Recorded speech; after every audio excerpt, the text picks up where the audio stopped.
औज़ुबिल्लाहि मिनश्शैतानिर्रजीम बिस्मिल्लाहिर्रहमानिर्रहीम रब्बि इश्रह ली सदरी व यस्सिर ली अमरी वहलुल उक़्दतम मिन लिसानी यफ़क़हू क़ौली।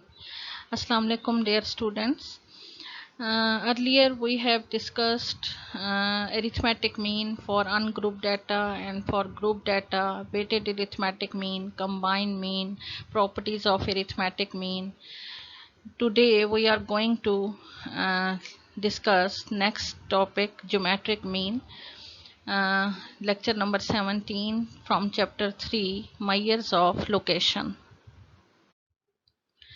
Geometric mean is the nth positive root of product of non-zero and non-negative values x1, x2 up to so on xn.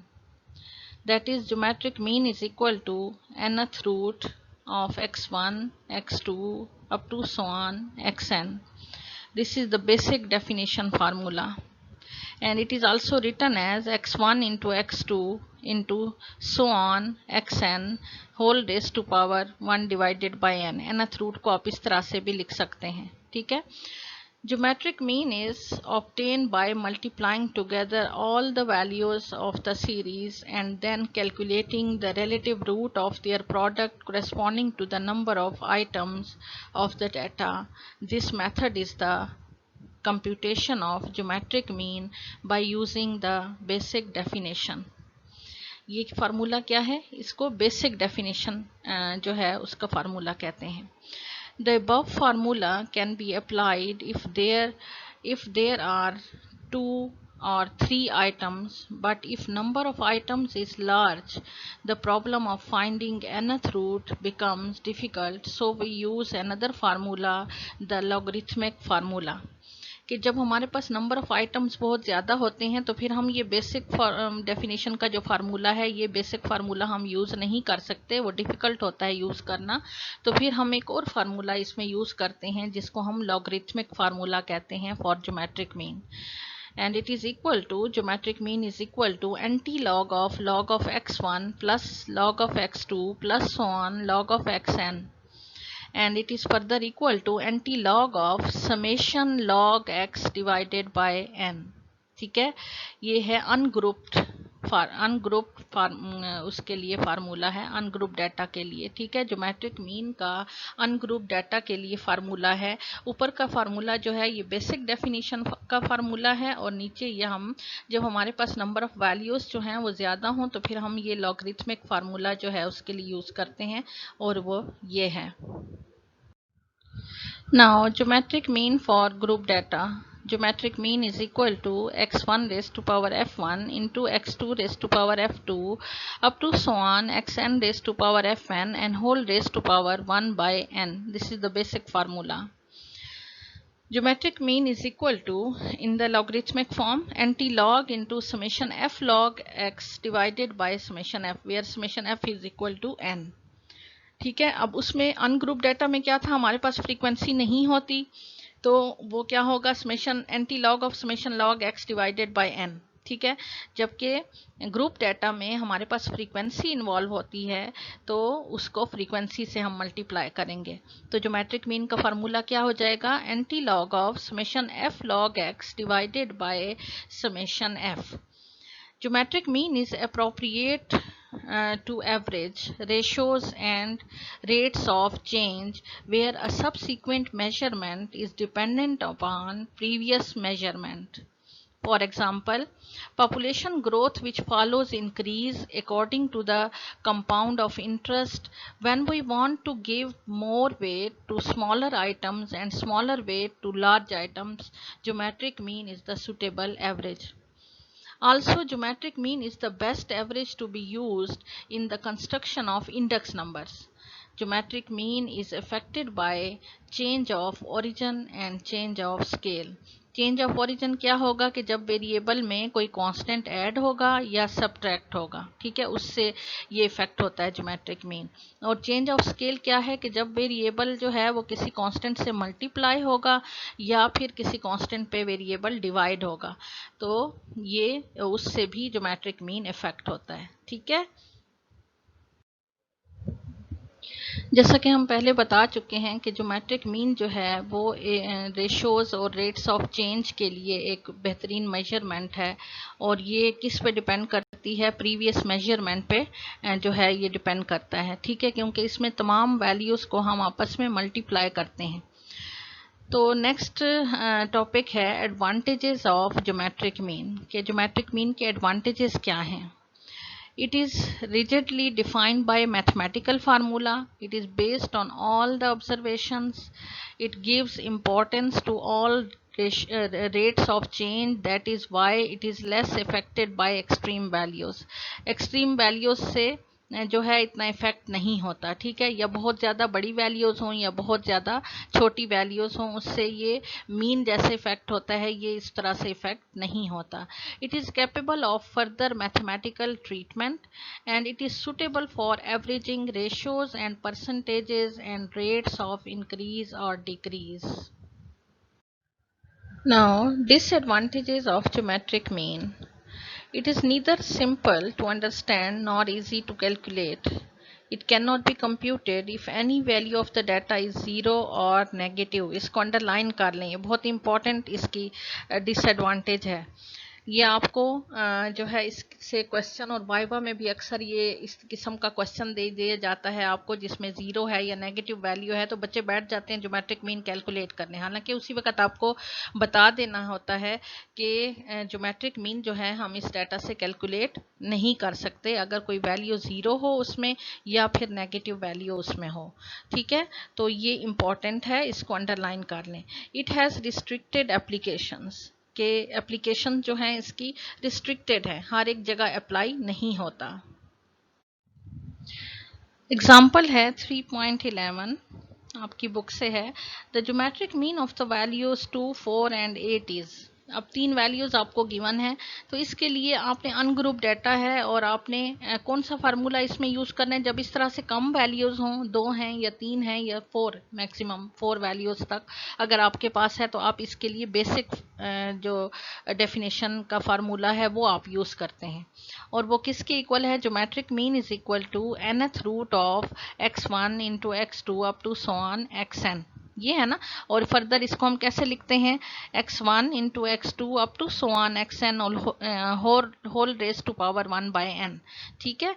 तो यहाँ पे हमारे पास कितने हैं, n हमारे पास कितना है, कितनी वैल्यूज़ हैं, 3 वैल्यूज़ हैं, ठीक है। तो n हमारे पास 3 है, तो इन तमाम वैल्यूज़ को हम मल्टीप्लाई करेंगे 2 into 4 into 8 and whole raise to power 1 by 3। तो जब इसका मल्टीप्लाई करने के बाद इसकी पावर 1 बाय 3 लेते हैं तो हमारे पास आंसर आ जाता है 4। नेक्स्ट एग्जाम्पल है 3.12, find the geometric mean of the values 3, 5, 6, 6, 7, 10 and 12, ठीक है, ये वैल्यूज़ हैं। अब इनका हमने ज्योमेट्रिक मीन फाइंड करना है। अब इसको हम वैल्यूज़ थोड़ी ज़्यादा हैं तो हम इनको लॉगरिथमिक फार्मूला से करेंगे। तो अनग्रुप डाटा है, फ्रीक्वेंसी नहीं है इसमें, ठीक है। तो ज्योमेट्रिक मीन किसके इक्वल होगा, anti log of summation log x divided by n के, और लॉग समेशन लॉग एक्स क्या होगा, log of x1 plus log of x2 plus log of x3 plus log of x5, 6, 7, जितनी भी values हैं, कितनी वैल्यूज़ हैं, 7 वैल्यूज़ हैं, ठीक है।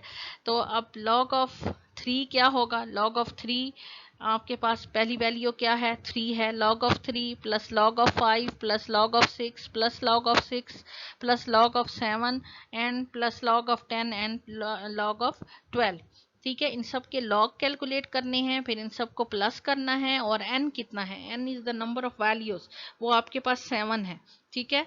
तो 7 पे इसको डिवाइड करेंगे तो आपके पास वैल्यू आती है 0.8081। अब उसका एंटी लॉग आप लेंगे, ठीक है, एंटी लॉग लेंगे तो वो आपके पास आंसर आ रहा है, आंसर है आपके पास 6.42836, ठीक है। ये आपका क्या है, ज्योमेट्रिक मीन है for ungroup data using logarithmic formula. Next जो एग्जांपल है वो है 3.13, ये डिस्क्रीट डाटा है आपके पास, और इसको भी उसने कहा है कि basic find geometric mean for the following frequency distribution using the basic definition and logarithms, कि बेसिक डेफिनेशन से भी आपने करना है और उसको लॉगरिथमिक फॉर्म से भी करना है। ठीक है, अब बेसिक डेफिनेशन का फार्मूला इसमें कौन सा हमने पढ़ा है, geometric mean is equal to x1 raise to power f1 x into x2 raise to power f2 into so on xn raise to power f of fn। ठीक है, x raise to power fn और and whole raise to power 1 over n या 1 over summation f। अब n किसके equal होगा, summation f के equal होगा। अब इसको फर्दर आप इस तरह से भी लिख सकते हैं 1 रेज टू पावर f1। ठीक है, 1 क्या है आपके पास, 1 रेज टू पावर 1 है आपका फर्स्ट जो x की वैल्यू है वो क्या है, 1 है। 1 रेज टू पावर f1 क्या है आपके पास 2 है। इसी तरह से नेक्स्ट जो वैल्यू x2 की वैल्यू जो है वो आपके पास क्या है, 2 है। ठीक है, 2 है और f उसके सामने क्या है, 3 है, तो रेज टू पावर 3 आ जाएगा multiplied by third next value जो है वो 3 है और उसके सामने फ्रीक्वेंसी क्या है, 4 है, तो पावर 4 आ जाएगा इनटू नेक्स्ट वैल्यू x की क्या है, 4 है और उसके सामने फ्रीक्वेंसी है 1। ठीक है, ये सारा आपने उसकी पावर लेने के बाद उसको मल्टीप्लाई करने के बाद उसकी पावर आपने क्या लेनी है, 1/10। समेशन f जो आपके पास आ रहा है वो 10 के इक्वल आ रहा है, तो 1/10 उसकी पावर लेंगे तो हमारे पास आंसर आ जाएगा 2.1946। अब दूसरा पार्ट उसमें उसने कहा है कि यूजिंग लॉगरिथमिक फार्मूला। अब इसमें ज्योमेट्रिक मीन जो है वो किसके इक्वल होता है, anti log of summation f log x divided by summation f के।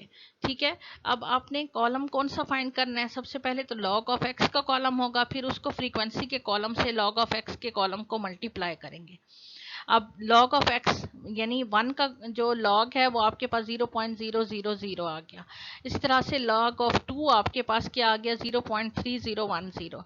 log ऑफ 3 आपके पास आ गया 0.4771। ठीक है, log ऑफ 4 आपके पास आ गया 0.6021 और इसको फिर फ्रीक्वेंसी के कॉलम से इस कॉलम को मल्टीप्लाई करना है। अब 2 से मल्टीप्लाई करेंगे 0.0000 को। ठीक है, तो ये आपके पास वैल्यू 0.00 ही आ रही है। इसी तरह से 0.3010 को आप जब 3 से मल्टीप्लाई करते हैं तो ये आपके पास 0.9030 आ गया।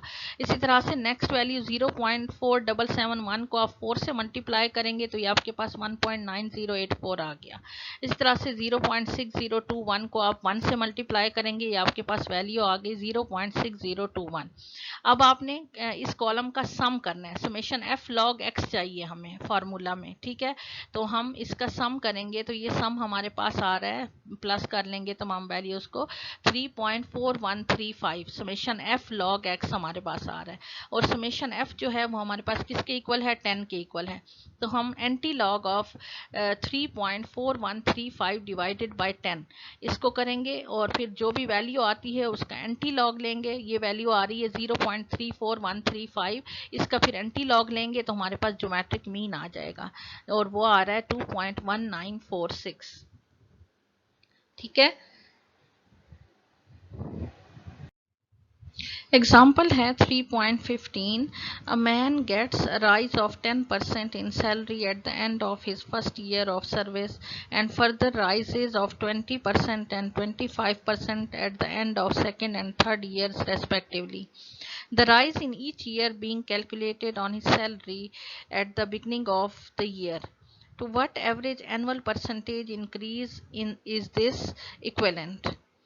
अब इसमें देखें आपको राइज इन सैलरी जो है वो बताया गया है।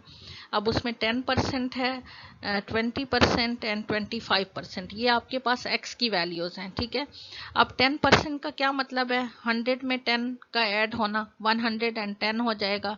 20% का मतलब है कि 100 में 20 का ऐड होना यानी 120 और इसी तरह से 25% का मतलब है 125।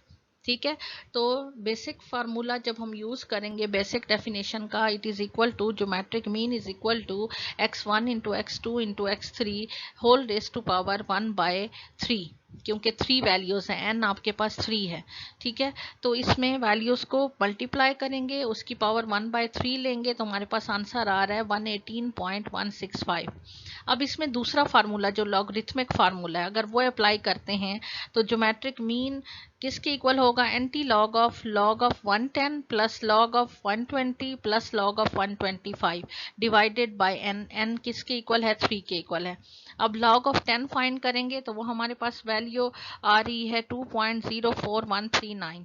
log ऑफ 120 फाइंड करेंगे तो 2.07918 आ रहा है।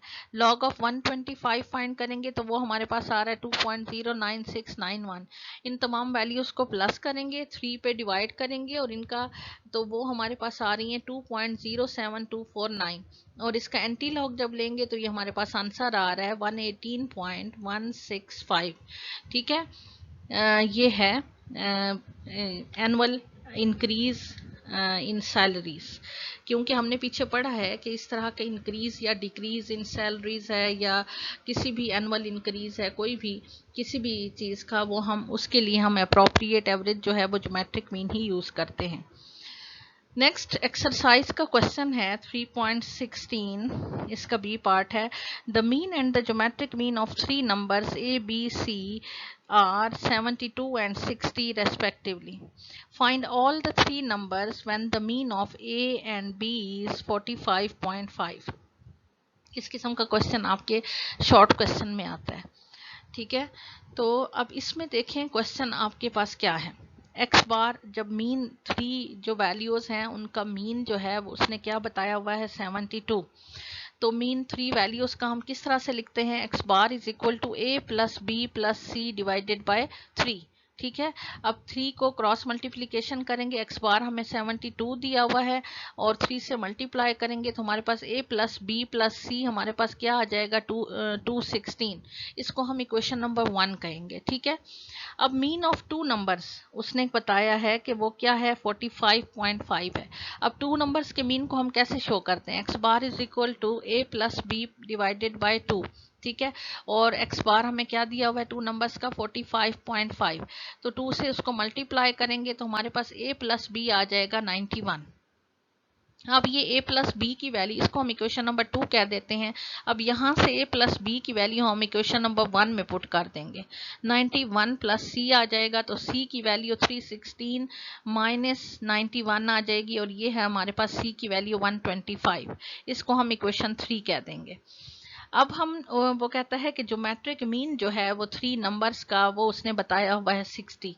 अब ज्योमेट्रिक मीन 3 नंबर्स का हम किस तरह से शो करेंगे, geometric mean is equal to a into b into c whole raise to power 1/3। ठीक है, अब a into b into c whole raise to power 1/3 और ज्योमेट्रिक मीन इसका उसने बताया हुआ है 60। अब अगर हम दोनों साइड पे क्यूब लेते हैं तो हमारे पास a इंटू बी इंटू सी वो 3 से कैंसिल हो जाएगा, तो a इंटू बी इंटू सी हमारे पास आ जाएगा 60 का क्यूब ले लेंगे तो ये हमारे पास वैल्यू आ रही है 216000। ठीक है, इसको इक्वेशन नंबर 4 कह देंगे। अब इक्वेशन नंबर 4 में हम इक्वेशन नंबर 3 से c की वैल्यू जो है वो पुट कर देंगे। c की वैल्यू 125 है तो c की वैल्यू जब इसमें पुट करेंगे तो a इंटू बी जो है वो ये हमारे पास आ जाएगा 1728। इसको इक्वेशन नंबर 5 कह देंगे। अब इसमें देखें हमारे पास दो नंबर्स हैं, c की वैल्यू तो हमारे पास 125 आ गई, हमें a और b की अब चाहिए। तो हम ये देखेंगे कि इक्वेशन 2 में 2 नंबर्स हैं जिनको हम प्लस करें तो 91 आता है और उनको हम दोनों को मल्टीप्लाई करें तो हमारे पास वैल्यू आ रही है 1728। ठीक है, तो इसके मुताबिक अगर ऐसे वैल्यू 64 और 27 हम लें तो इनको मल्टीप्लाई करने से हमारे पास 1728 आता है और इनको जब प्लस करें तो हमारे पास 91 आता है। तो इसलिए a की वैल्यू 64 है, b हमारे पास 27 है और c की वैल्यू हमारे पास आ गई 125। एक्सरसाइज का क्वेश्चन है 3.17।